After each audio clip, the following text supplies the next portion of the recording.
कुबेर उनका सखा कैसे बना और भगवान भोलेनाथ कैसे पहुंचे कैलाश पर।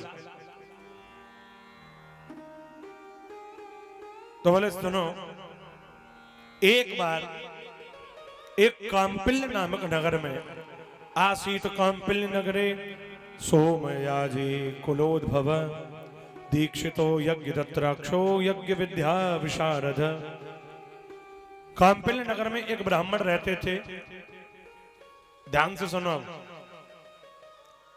ब्राह्मण बड़े गुणवान थे, बड़े विद्वान थे, कर्मकांडी थे, शिव भक्त थे, कांपिल्य नगर में रहते थे। उनकी एक पत्नी भी थी ब्राह्मण देव की, और उनके एक बेटा भी था जिसका नाम था गुणनिधि। उनका पुत्र था गुणनिधि नाम का उनका पुत्र।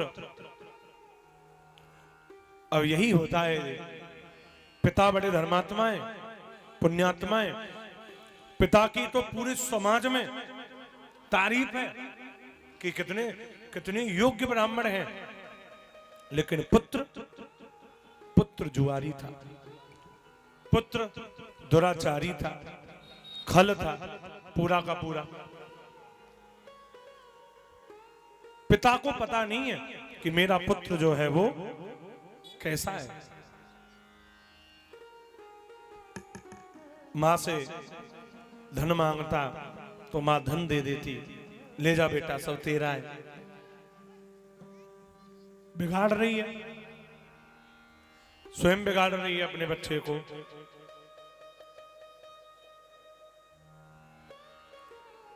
पिता को पता नहीं है कि पुत्र जुआ खेलने चला जाता है, धन बर्बाद कर रहा है, संगत बिगड़ गई है उसकी, गुणनिधि उसका नाम है। पिता को मां बताती नहीं है।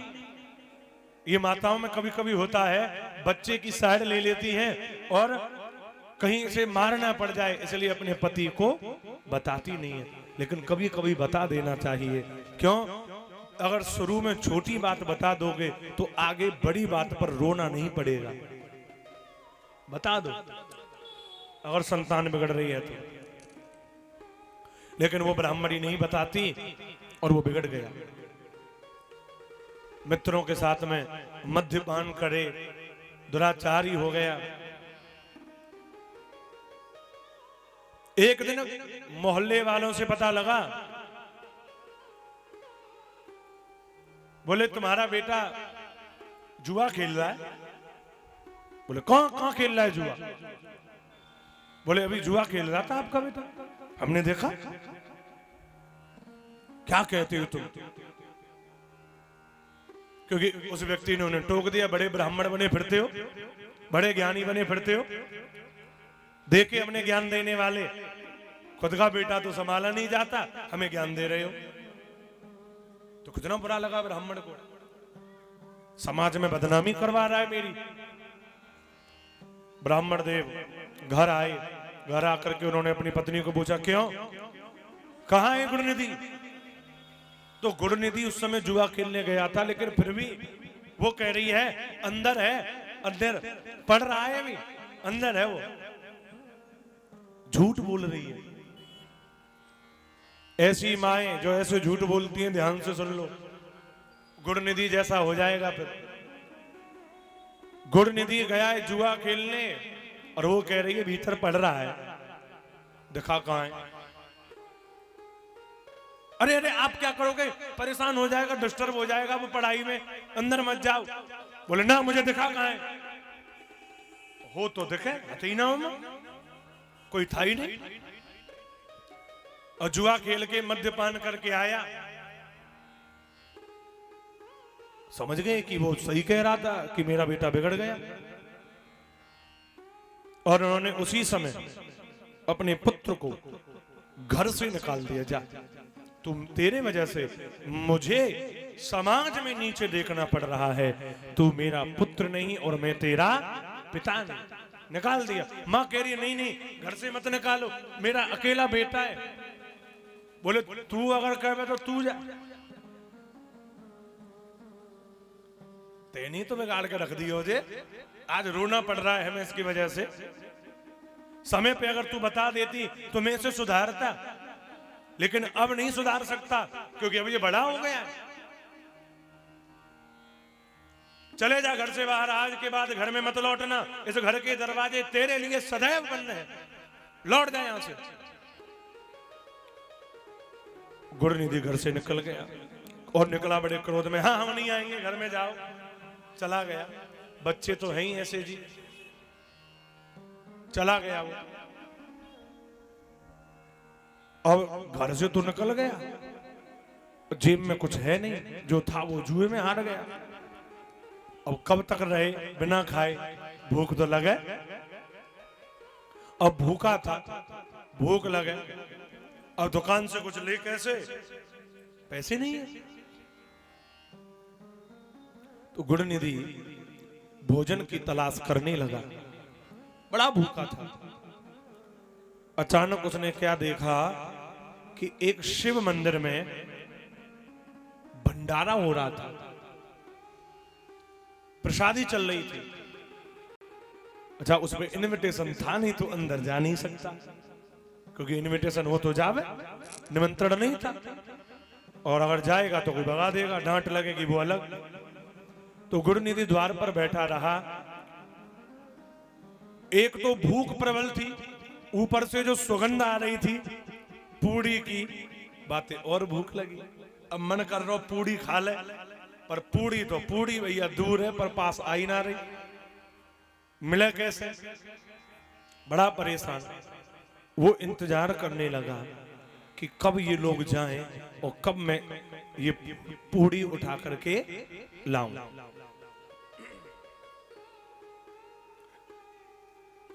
पूड़ी के लिए बेचारा वहां पर रह गया।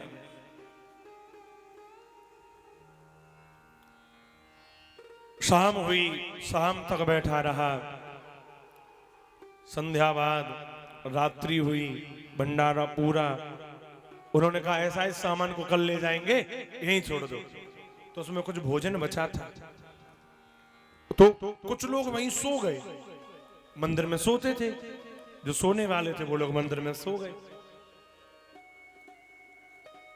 ये देख रहा है कि ये सब लोग जाएं तो मैं पूड़ी लाऊं और खाऊं, भूख लग रही है। अब भूख ज्यादा है, भूख से व्याकुल इंतजार कर रहा है। सब चले गए और जो सोने वाले हैं वो सो गए। अब सोचे ये तो सो गए, पर कैसे करके ये दीपक और बंद हो जाए तो ये लोग जगेंगे नहीं। उनके पास वाला दीपक बुझने का वो इंतजार करने लगा, क्योंकि उनके पास से निकल करके जाएगा। रात्रि बीत गई, भूख बढ़ती जा रही है। देखो तो सही, शिव मंदिर में चोरी करने जा रहा है, आ गया एक और चोर भोले बाबा के यहाँ पे। वो चोर आया चोरी करने शिव मंदिर में, सब सो रहे हैं। अंदर आया, अब अंधेरा हो गया। अंदर अंधेरा था, जहां पर सामान रखा है बिल्कुल अंधेरा। अब वो ये सोचे अब दिखे ना कि कहां पूड़ी है कहां सब्जी है। अब दिखे जब तो उठावे हो, अब पूड़ी सब्जी दिख ना रही, कैसे उठावे बेचारो, भूख लग रही है। उसने क्या किया, जो धोती उसने पहनी थी वो धोती उसने उतारी और उस धोती को उसने जला दिया। अपनी धोती जलाई, काय को, पूड़ी को। पूड़ी ढूंढ रहा है, धोती जला करके उसने उजाला किया और उजाला करके उसने वहां पर वो भोजन देखा। उठाया ही था कि इतने में वो जग गया जो सो रहे थे। हल्ला, चोर चोर चोर चोर चोर चोर चोर चोर चोर, बड़ा हल्ला हुआ। वो बेचारा भूखा प्यासा भागा चोर देख के। चोर आया।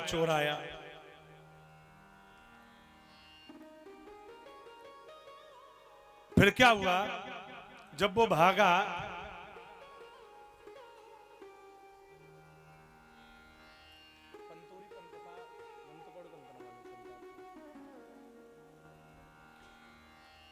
भूखा प्यासा व्याकुल गुड़ निधि।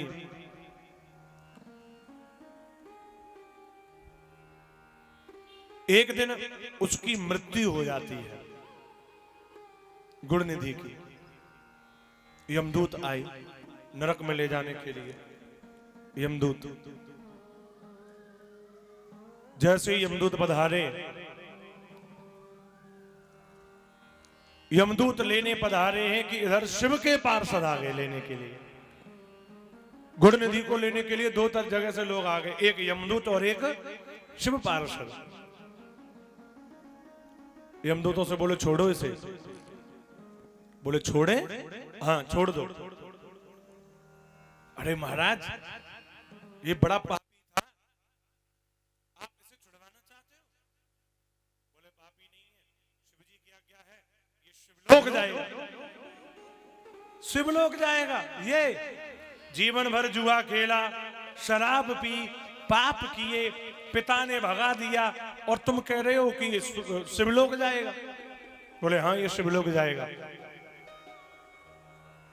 क्यों? क्योंकि इसने रात्रि के समय शिव मंदिर में उजाला किया था। वो पूड़ी के लिए किया था। हाँ अरे महाराज आपको साथ गलती हो रही है। इसने कोई दीपक थोड़ी जलाया था। इसने तो पूड़ी पाने के चक्कर में अपनी धोती जलाई। तो बोले जलाई ना? हाँ उजाला हुआ। हाँ तो हुआ ना शिव मंदिर में उजाला? बोले हाँ तो ये जाएगा ना शिवलोक। केवल मात्र बिना भाव के, भाव सहित नहीं, बिना भाव के शिव के मंदिर में उजाला करने पर उस गुड़ निधि को भगवान शिव के पास जाने का अधिकार प्राप्त हो गया। ये शिव की महिमा है। तो जो लोग भाव से शिव मंदिर में उजाला करते हैं उनके भाग्य की क्या कहें जी। जाते हो शाम के समय शिव जी के मंदिर में दीप जलाने,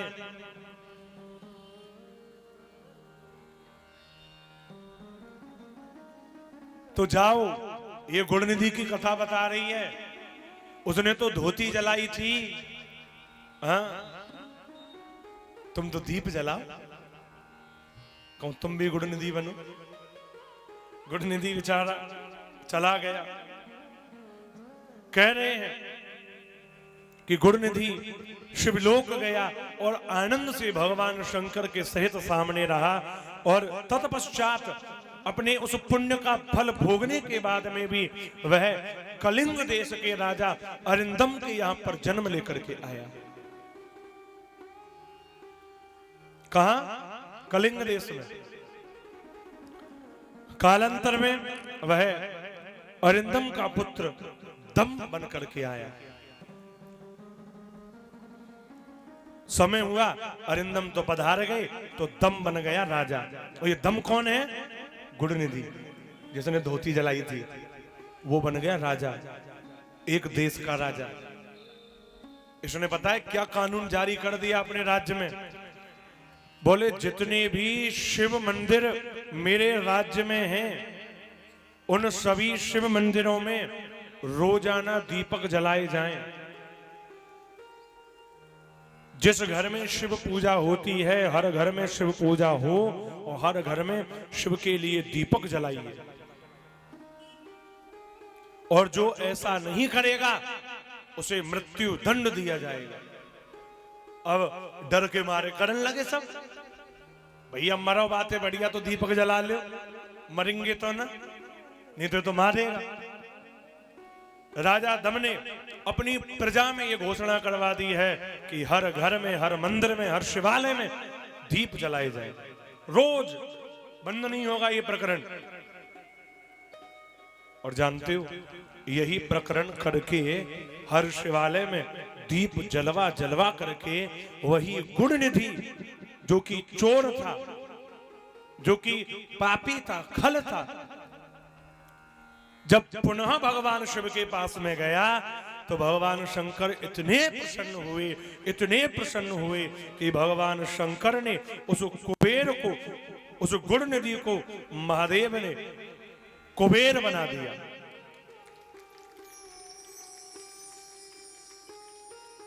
कुबेर धन का राजा बना दिया। मैं तुझसे बड़ा प्रसन्न हूं, तूने मेरे लिए शिवदीप जलवाए शिवालयों में। हे गुणनिधि, बड़ा प्रसन्न हूं मैं तुझ पर।